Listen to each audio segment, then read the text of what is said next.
आपण बोलतो तसं लिहिलं तरी चालतं. पण तिथं कसं बोलायचं वेगळं आणि लिहायचं वेगळं असतंय. आता मांजराला कॅट म्हणायचं तर लिहिताना कसं केटी पाहिजे ना.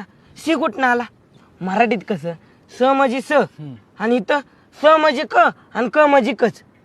आता नो म्हणायचं तर एन ओ नो होतं. के एन ओ डब्ल्यू कशाला हुराव घालाय दिलाय व्हय.